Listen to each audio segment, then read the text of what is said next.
Muito bom dia, irmãos. Nós estamos vivendo, infelizmente, dias de uma pandemia. E nesses dias de sofrimento, nesses dias de incerteza, nesses dias de grandes necessidades, necessidades financeiras, necessidades de relacionamento e tudo mais, as pessoas têm me procurado e me perguntado constantemente sobre Deus. Deus não está vendo isso? Deus realmente existe? Como é que você explica o fato desta pandemia que acontece no mundo? Se você acredita tanto em Deus, como é que você explica isso? Bem, o fato é que as pessoas estão voltando-se para Deus e as pessoas estão perguntando sobre Deus. Mas eu vejo também muitas pessoas na igreja perguntando se Deus está vendo isso, como é que se explica o governo de Deus sobre o mundo e a pandemia e as necessidades que hoje temos na área de saúde, na área econômica e na área social, não é?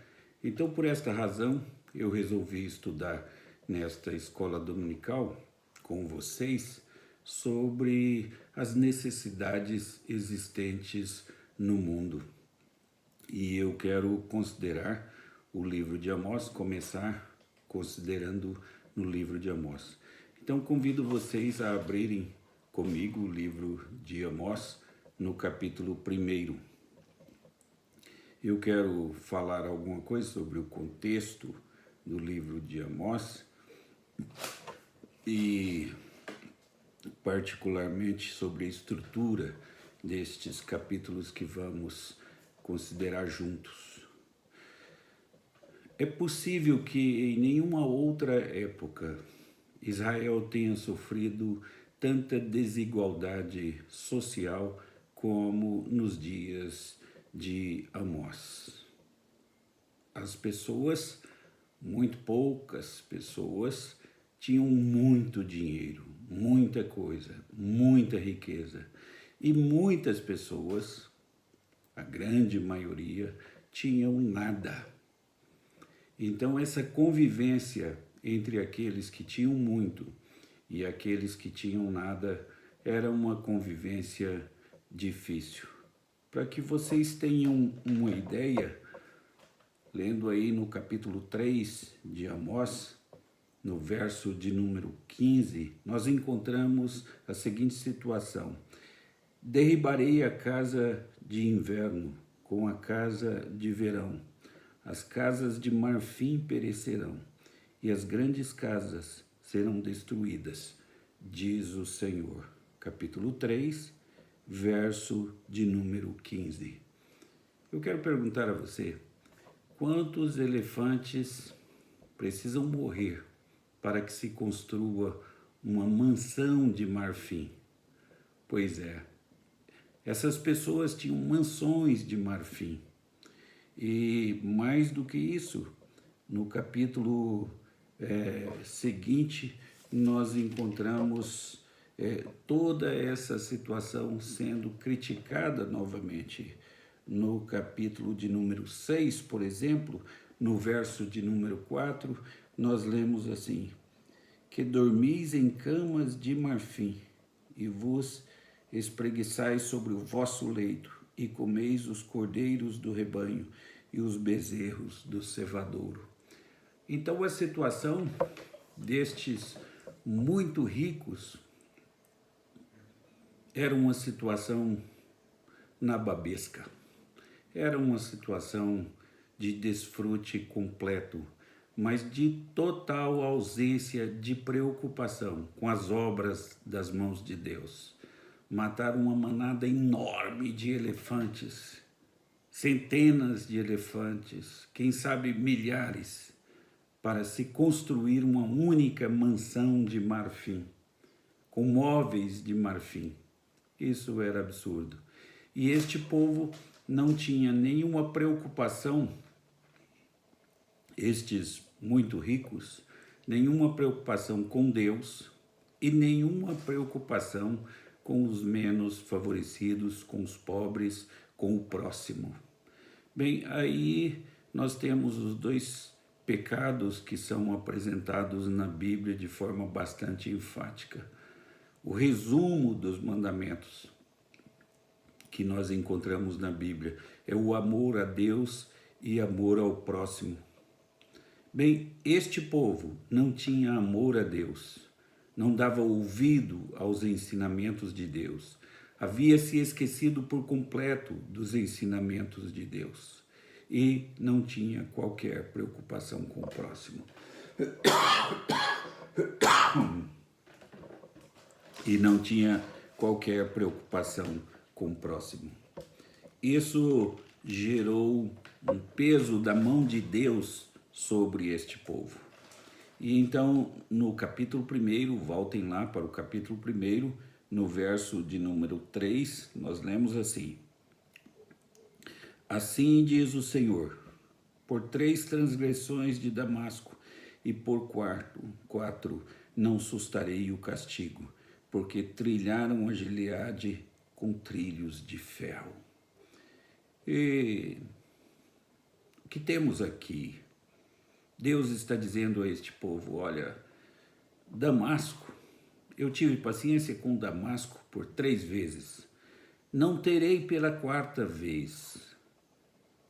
Damasco errou por 3 vezes, na 4ª vez eu vou castigar Damasco.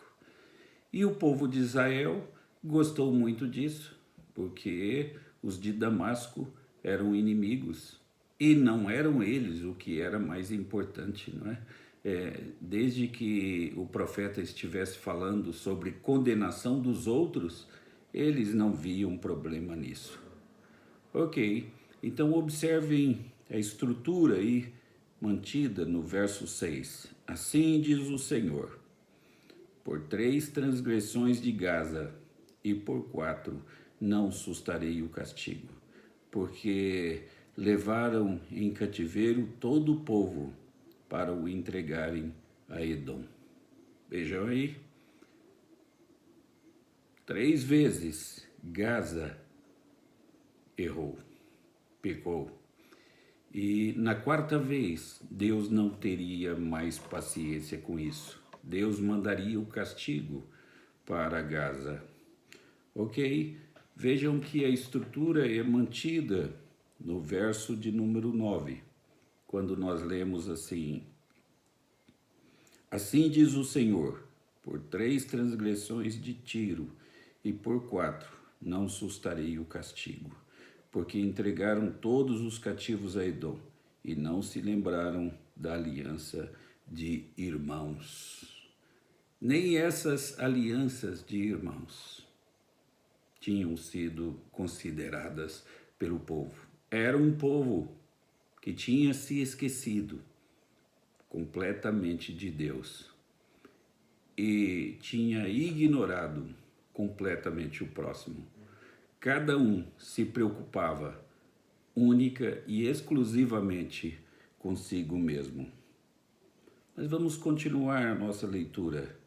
Agora no verso de número 11 do capítulo 1, nos diz assim o texto da palavra de Deus.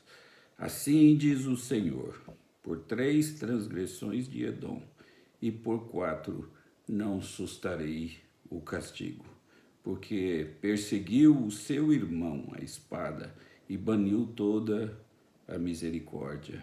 E a sua ira não cessou de despedaçar e reteve a sua indignação para sempre. Notam aí, é o mesmo padrão. Deus estava vendo tudo, observando tudo. Por 3 vezes, ele havia relevado os erros. Mas não faria a mesma coisa com o próximo erro, com o erro seguinte. Continuemos na nossa leitura e vejamos aí no capítulo de número 2. Acompanhem comigo aí o verso de número 1, quando nos diz assim: Assim diz o Senhor, por 3 transgressões de Moabe e por 4 não sustarei o castigo, porque queimou os ossos do rei de Edom até os reduzir a cal. Vejam aí. Então, o povo de Moabe havia cometido já 3 erros graves. E da 4ª vez, Deus não sustaria o castigo. Então vejam no verso 4 do capítulo 2. O texto nos diz: assim diz o Senhor, por 3 transgressões de Judá e por 4 não sustarei o castigo, porque rejeitaram a lei do Senhor e não guardaram os seus estatutos. Antes, as suas próprias mentiras os enganaram, e após elas andaram seus pais. Estão vendo o padrão aí adotado, a estrutura adotada pelo profeta Amós ao redigir o seu livro? Ele está se referindo a um mundo que havia se esquecido de Deus e que não pensava mais no seu próximo. E ele começou lá amaldiçoando Damasco, e depois Gaza, e depois Tiro. Enquanto estava falando destes inimigos de Israel, Israel achava muito bom, porque não estava falando de Israel, não estava falando de Judá, não estava falando de Jerusalém. E eles achavam que o dever dos profetas era então amaldiçoar os inimigos. Vamos seguir aí o padrão. No verso de número 6 do capítulo 2, lemos o seguinte: assim diz o Senhor, por 3 transgressões de Israel e por 4 não sustarei o castigo. Veja aí. Se no verso de número 4 o profeta tratou de Judá, aqui o profeta trata de todo Israel. Ou seja, não só o mundo, as nações existentes no mundo tinham se esquecido de Deus e não se preocupava com o próximo, não guardava nem mesmo a aliança de irmãos.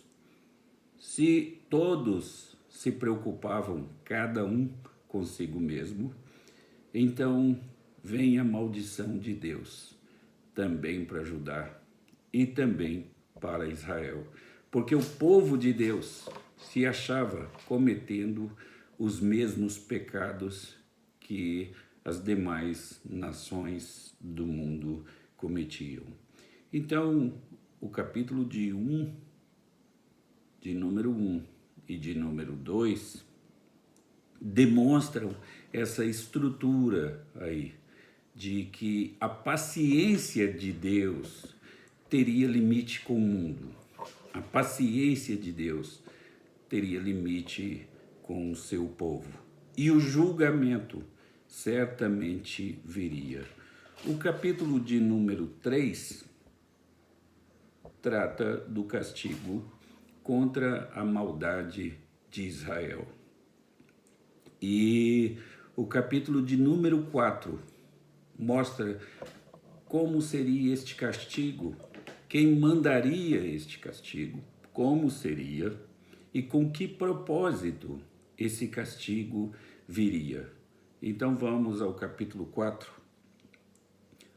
e vejam comigo no verso de número 6, onde lemos assim: também vos deixei de dentes limpos em todas as vossas cidades, e com falta de pão em todos os vossos lugares. Contudo, não vos convertestes a mim, disse o Senhor. Notem aí, irmãos, vejam novamente, quem mandou este castigo? Que castigo foi esse? Bem, este castigo foi o castigo da fome. E quem mandou este castigo foi Deus. E com que propósito Deus mandou esta fome, esta grande necessidade de alimentação, a maior necessidade do ser humano para continuar vivo, respirar, tomar água, alimentar-se? Bem, Deus mandou este castigo. Deus concedeu fome a este povo. Vos deixei de dentes limpos. E diz aí que foi Deus quem mandou.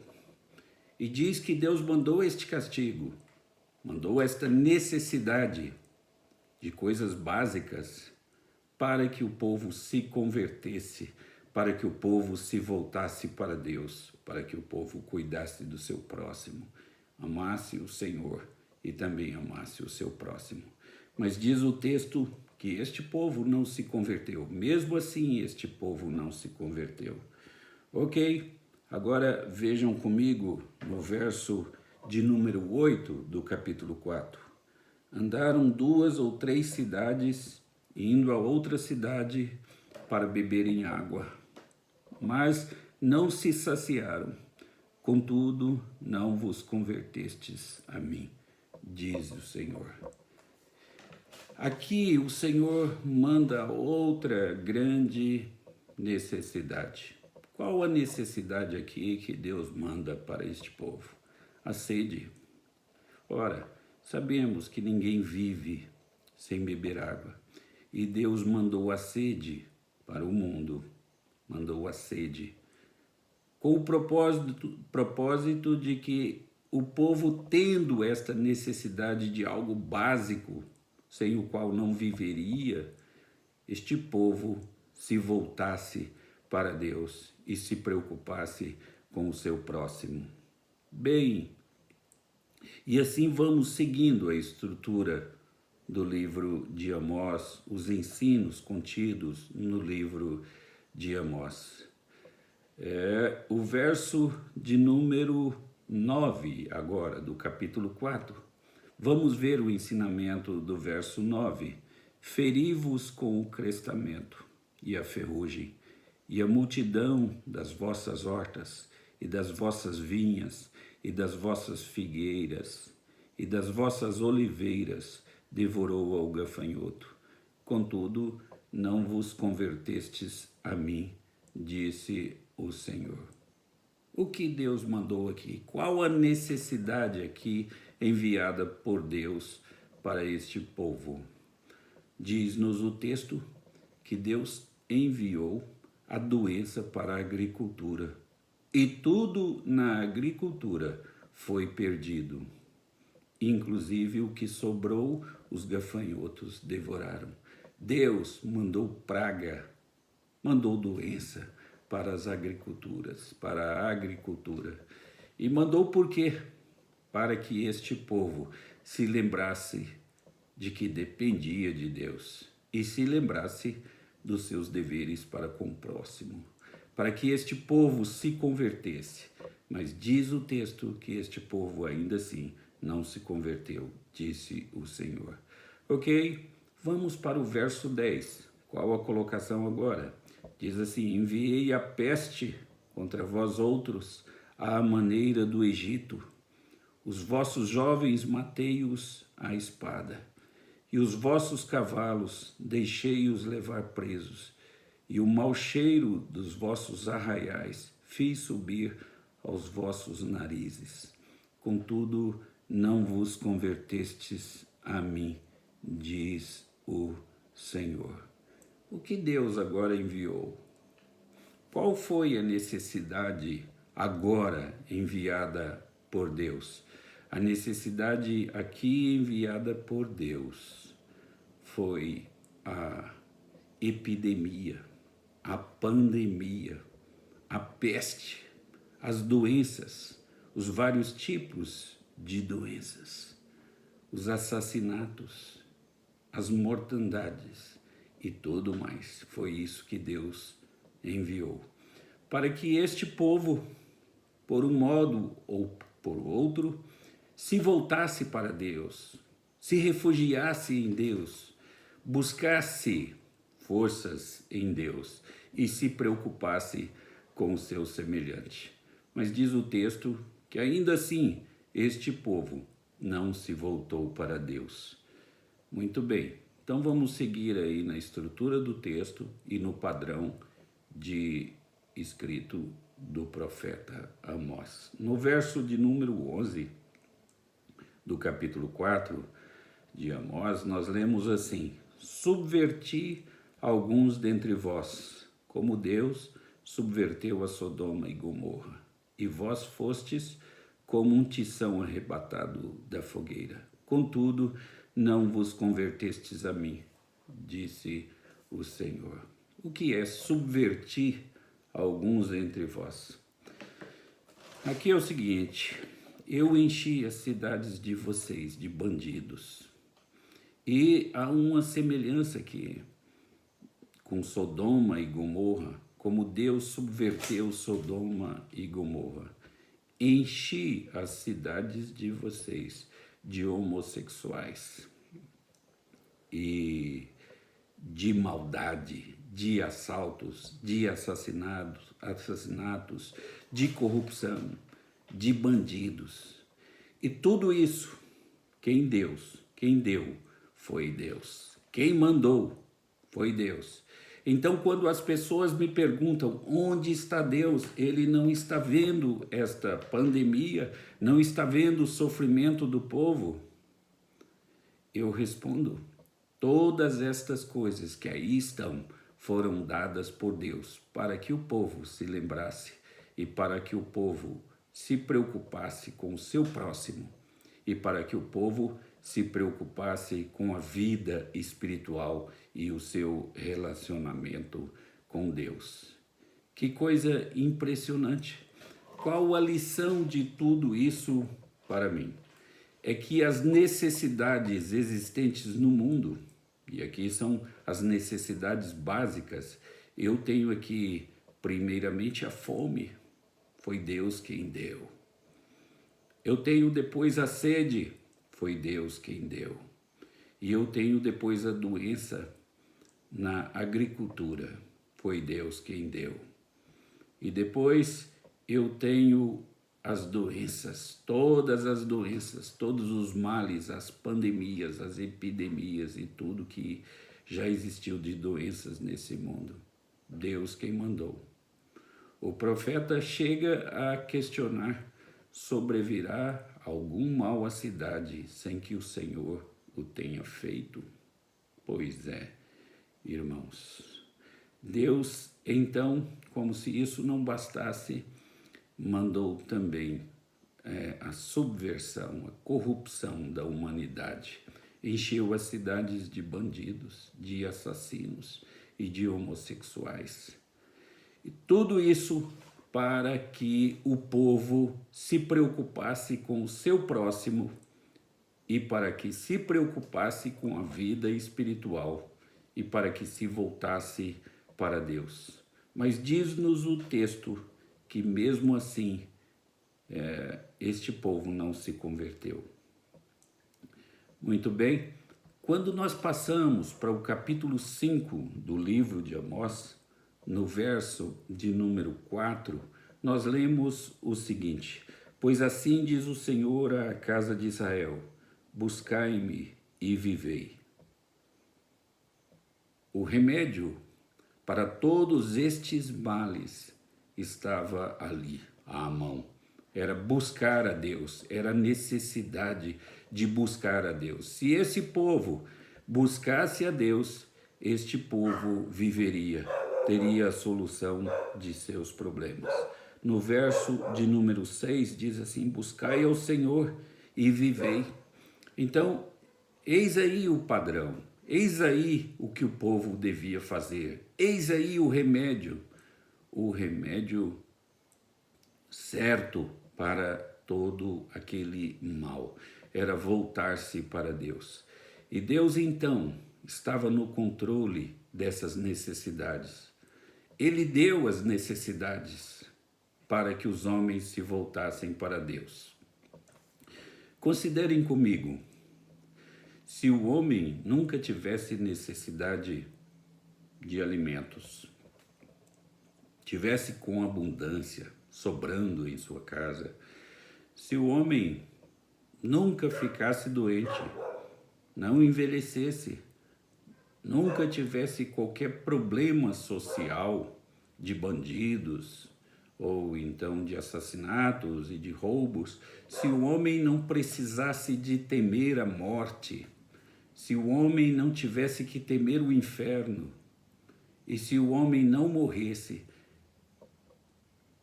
quem iria até Deus? Por que iriam até Deus? Os homens se esquecem de Deus. Principalmente correm o risco de esquecer-se de Deus quando as coisas vão bem. Jeremias nos diz que Deus falou conosco em nossa prosperidade. Isso está no capítulo 22 do livro de Jeremias. E nós não o ouvimos. E então, nas nossas necessidades, talvez busquemos ao Senhor, talvez recorramos ao Senhor. Mas o fato é que aqui, mesmo assim, este povo não se lembrou de Deus, este povo não se voltou para o Senhor. A Bíblia diz que nós devemos buscar ao Senhor enquanto podemos achá-lo e devemos invocá-lo enquanto ele está perto. O homem precisa saber que ele depende de Deus em todas as coisas, que ele é nada neste mundo. Então, quem mandou esta pandemia que hoje sofremos? Foi Deus quem mandou. Foi Deus quem mandou. Por que ele mandou? Ele mandou para que as pessoas se preocupassem umas com as outras, para que amassem ao próximo, e mandou para que as pessoas se preocupassem com a vida espiritual, para que se lembrassem da vida espiritual e não apenas da vida material, da vida social, da vida econômica. Ele mandou tudo isso para que as pessoas se voltassem para ele. E mesmo assim, diz-nos o texto que este povo não se converteu. Então, quando eu olho para o coronavírus, eu me alegro, porque vejo que Deus ainda não desistiu deste mundo. Deus ainda está mandando necessidades para que as pessoas, por causa das necessidades, se não por outras coisas, para que as pessoas busquem ao Criador, reconheçam que pertencem a Deus, amem ao próximo e se voltem um pouco para a vida espiritual. Bem, irmãos, vamos ver isso agora no Novo Testamento.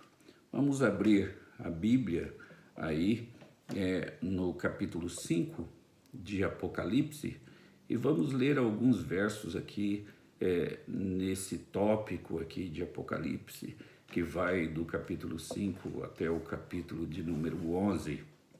Bem, no capítulo 5 de Apocalipse, no verso 3 e no verso 4, nós lemos assim: Ora, nem no céu, nem sobre a terra, nem debaixo da terra, ninguém podia abrir o livro, e nem mesmo olhar para ele. Isso era o livro selado com 7 selos. Aqui João teve acesso no sentido de ver o livro. Mas quando ele olhou para o livro, ninguém foi achado digno na terra de abrir o livro. Ora, era o livro da salvação. E então João diz o verso 4, e eu chorava muito, porque ninguém foi achado digno de abrir o livro, e nem mesmo de olhar para ele. Ninguém foi achado digno de abrir o livro. Então João chorou desesperadamente. Agora, a minha pergunta é a seguinte, por que você acha que João chorou? Se ele chorou é porque ele esperava que viesse alguma coisa boa do livro. Era o livro da salvação. E quando ele viu que ninguém era digno de abrir o livro, então ele chorou muito. Então tudo estava perdido, tudo estaria acabado, e João chorou bastante. Por outro lado, no capítulo 6, nós lemos assim nos versos 1 e 2. Vi quando o cordeiro abriu um dos 7 selos, e ouvi um dos quatro seres viventes dizendo, como se fosse voz de trovão: vem. Veja aí outro detalhe. Os seres viventes aqui representam toda a criação, todos os seres viventes criados por Deus. Aquele com rosto de boi, com face de boi, representa os animais domésticos. Aquele com face de leão representa os animais selvagens. E o de águia representa os animais alados. E o homem representa a humanidade. Então os seres viventes, quando viram que o cordeiro podia abrir o livro, e ele abriu o primeiro selo, então os seres viventes disseram, vem. Eles desejavam isso, era a esperança deles, e era a esperança de João. Ok? Então no verso 2, veja aí o ensinamento do verso 2. Vi, então, e eis um cavalo branco, e o seu cavaleiro como um arco, e foi-lhe dado uma coroa, e ele saiu vencendo e para vencer. A pergunta aí é outra. A pergunta é, quem é este cavaleiro do cavalo branco que liderava, capitaneava esses 4 cavaleiros aí do Apocalipse? Quando eu abro lá no capítulo 19, eu tenho a resposta de quem era este cavaleiro do cavalo branco. Nos versos 11 em diante, nós lemos assim sobre este mesmo cavaleiro do cavalo branco. Do capítulo 19 de Apocalipse, verso 11, vi o céu aberto e eis um cavalo branco. Olha aí. O seu cavaleiro se chama Fiel e Verdadeiro, e julga e peleja com justiça. E os seus olhos são chama de fogo. Na sua cabeça há muitos diademas. Tem um nome escrito que ninguém conhece, senão ele mesmo. Está vestido com um manto de tinto de sangue. E o seu nome se chama o Verbo de Deus. Este é o cavaleiro do cavalo branco. Quem é ele? O nome dele é o Verbo de Deus. Este cavaleiro é Jesus Cristo. Este cavaleiro é Jesus Cristo. E ele veio para a nossa conversão. E ele veio vencendo e para vencer. E ele reina sobre todas as coisas. Então deixe eu dizer uma coisa para vocês muito importante. Deus reina sobre o mundo. Deus reina sobre a criação. E todas as coisas cooperam para o bem daqueles que amam a Deus. E se Deus reina, nada acontece fora da sua vontade. Tudo o que Deus faz é bom e para o bem dos seus filhos e para chamar os homens para junto de si e para fazer os homens se preocuparem uns com os outros, se voltarem para os aspectos espirituais da vida, para se preocuparem com o próximo e para dar a devida glória ao Criador, ao Deus, nosso Pai e nosso Senhor. Muito bem, então este cavaleiro é Jesus Cristo. E então quando nós olhamos para o seu controle, a sua coroa, que ele reina sobre todas as coisas, nós podemos dizer que coronavírus e outras epidemias e outras pandemias que já existiram no mundo foram dadas por ele, para que as pessoas se lembrassem do Criador, para que as pessoas se convertessem. Estão lembrados de como termina cada um daqueles textos, daqueles versos que eu li no capítulo 4 de Amós? Contudo, não se converteram, disse o Senhor. Lá, todos aqueles versos que li no capítulo 4 terminam assim, capítulo 4 de Amós, não é? E agora o que eu tenho aqui no capítulo 6 de Apocalipse é a vinda de Jesus Cristo em seu cavalo branco, que veio vencendo e para vencer, e com uma coroa. Ok, depois no verso 3 eu tenho assim: e quando abriu o segundo selo, ouviu o segundo ser vivente dizendo, vem. E saiu outro cavalo, vermelho, e ao seu cavaleiro foi-lhe dado tirar a paz da terra, para que os homens se matassem uns aos outros, e também lhe foi dada uma grande espada. Bem, verso de número 5. Quando abriu o terceiro selo, ouvi o terceiro ser vivente dizendo, vem. E então vi, e eis um cavalo preto, e o seu cavaleiro com uma balança na mão. E ouvi como uma voz no meio dos 4 seres viventes, dizendo, uma medida de trigo por 1 denário, 3 medidas de cevada por 1 denário, e não danifiques o azeite e o vinho. Este cavaleiro trouxe a pobreza, trouxe a fome. O outro cavaleiro do cavalo vermelho, tirou a paz da terra. E depois o 4º selo, verso de número 7. Quando o cordeiro abriu o 4º selo, ouvi a voz do 4º ser vivente, dizendo, vem. E olhei e eis um cavalo amarelo, e o seu cavaleiro, sendo este chamado Morte e o Inferno, e o estava seguindo. E foi-lhe dada autoridade sobre a 4ª parte da terra, para matar a espada pela fome, com a mortandade e por meio das feras da terra.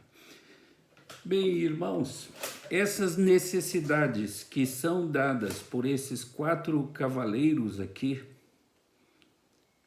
são as mesmas necessidades que são apresentadas no livro de Amós.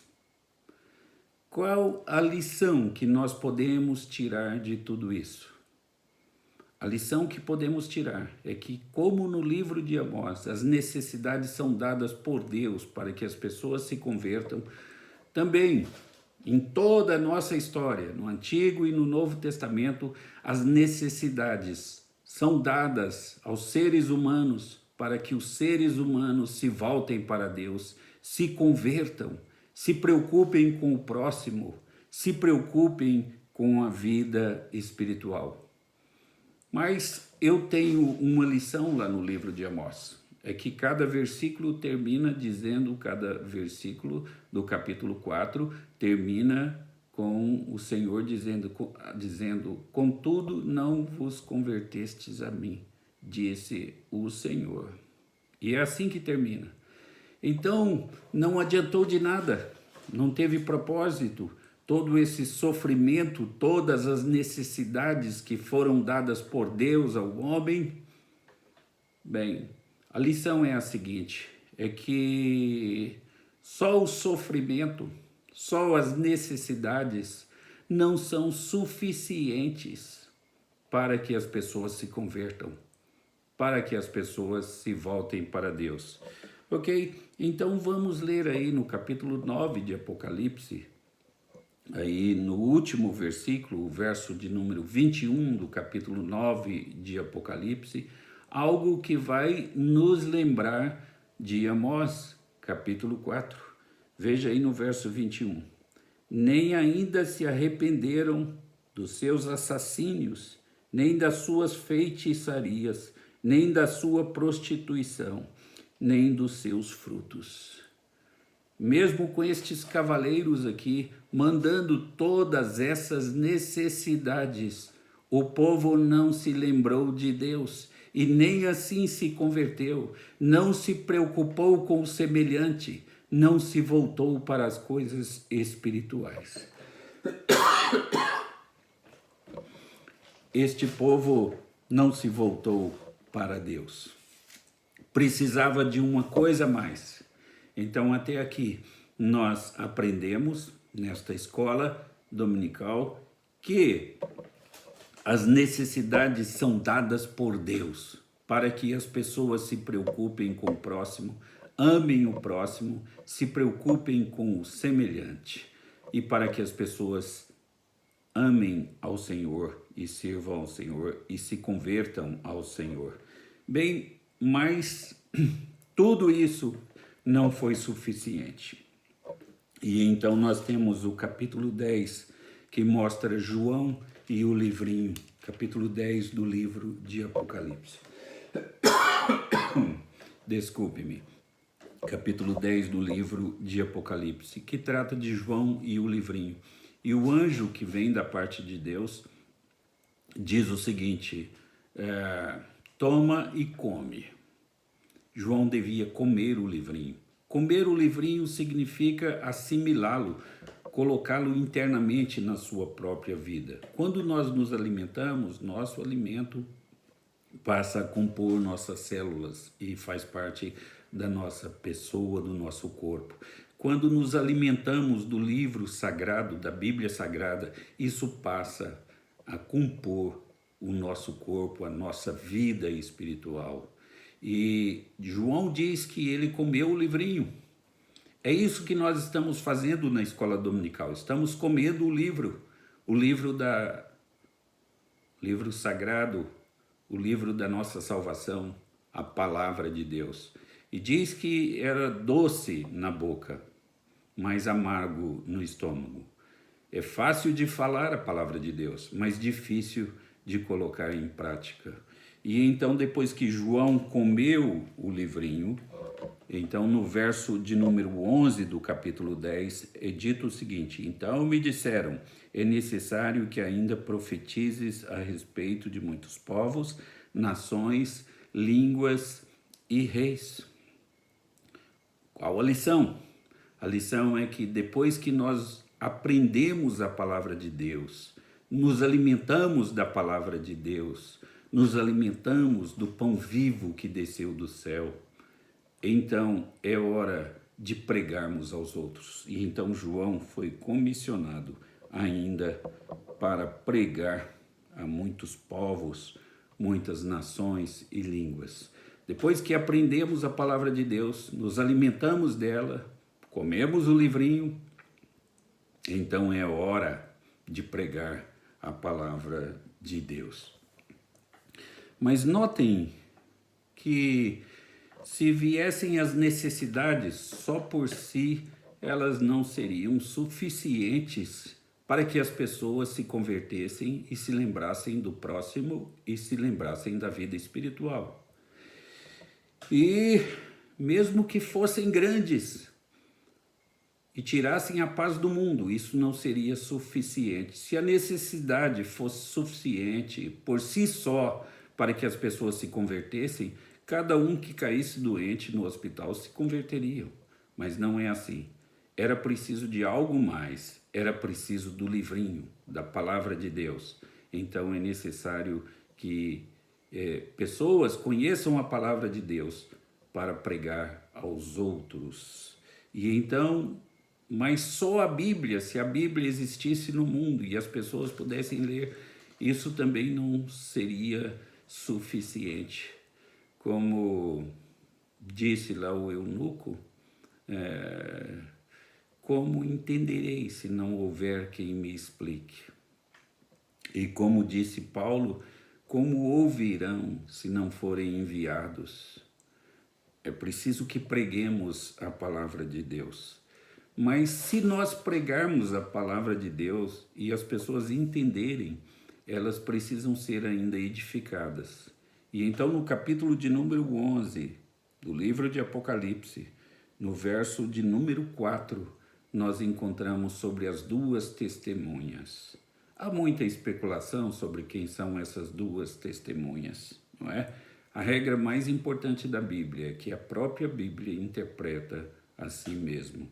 E nós lemos no verso 4, são essas as duas oliveiras e os dois candeeiros que se acham em pé diante do Senhor da terra. Bem, diz que essas duas testemunhas são dois candeeiros. E então, quem são esses candeeiros e quem são estas testemunhas? No capítulo 1 de Apocalipse, no verso de número 20, nós lemos assim: quanto ao mistério das 7 estrelas que viste na minha mão direita, e aos 7 candeeiros de ouro, as 7 estrelas são os anjos das 7 igrejas, e os 7 candeeiros são as 7 igrejas. Ora, eis aí a resposta. Os candeeiros são as igrejas. Então, as 2 testemunhas, lá do Apocalipse 11, são 2 candeeiros. Então, são 2 igrejas. A igreja do Antigo e a igreja do Novo Testamento. Então, notem aí, Deus manda as necessidades para abrir o coração dos homens e para a sua palavra. E então é preciso que haja pregadores da palavra de Deus. E depois, essas pessoas que ouvem a palavra de Deus precisam de ir para a igreja, para o candeeiro aí, as 2 testemunhas, porque lá é que elas serão edificadas. Este é o processo. Então, quando eu olho para a pandemia que ora enfrentamos, eu penso assim, penso verdadeiramente assim. Deus ainda não desistiu da humanidade. Deus ainda não desistiu desta geração. Mas eu vejo muitas lições para nós. É preciso, irmãos, que entendamos essas lições. É preciso que vejamos essas necessidades que são dadas por Deus como um meio de abrir a porta do coração dos homens. Muitas pessoas em todo o mundo estão se voltando para Deus, mesmo que seja por medo, mesmo que sejam por razões não muito piedosas, mas o fato é que estão se voltando para Deus. Então é preciso de apresentarmos o livrinho, a palavra de Deus, a Bíblia Sagrada a essas pessoas. É preciso que nós comamos o livro, nos alimentemos dele e então preguemos a muitos povos e levemos estes povos, estas pessoas para a igreja, de tal forma que elas se preocupem com o próximo, sirvam ao seu próximo, amem ao seu próximo e se preocupem também com as coisas espirituais e amem e sirvam a Deus. E só assim essas pessoas hão de se converter. Então, não veja o mundo como algo que não tem jeito, algo que não está no controle de Deus. Não é assim. Deus governa todas as coisas. A Bíblia diz: o Senhor reina. E em Romanos 8, verso 28, diz que todas as coisas cooperam para o bem daqueles que amam a Deus, daqueles que são chamados segundo o seu propósito. Irmãos, o mundo está no controle de Deus. E esta pandemia também está no controle de Deus. E o remédio certo para esta pandemia chama-se voltar-se para Deus, cuidar-se do próximo, preocupar-se com a vida espiritual. E é papel da igreja dizer isso ao mundo, explicar esta pandemia do jeito que a Bíblia diz que é. Lembra do livro de Amós. Todas as necessidades foram dadas por Deus para que as pessoas se convertessem. Lembra dos 4 cavaleiros de Apocalipse, que trazem as necessidades ao ser humano para que eles se convertam. As necessidades se servirem para a conversão do ser humano, isso então terá grande valor. A Bíblia diz que é melhor você entrar no céu com um olho só do que com os 2 ir para o inferno. É melhor você entrar no céu com um braço só do que com os 2 ir para o inferno. Considerando isso, reflitamos novamente sobre o modo como temos respondido às necessidades que Deus coloca em nossa vida. Todas elas são para nos ensinar lições. Todas elas são para nos manter no bom e reto caminho. Todas elas são para nos levar ao livrinho, ao texto sagrado, para nos alimentarmos dele e então testemunharmos a muitas nações. Coronavírus, uma pandemia descontrolada? Não, de jeito nenhum. Algo mandado por Deus, é uma necessidade mandada por Deus para que os homens se convertam. Nós temos visto um mundo de incrédulos, um mundo de pessoas que não se lembram de Deus e não se preocupam com o próximo.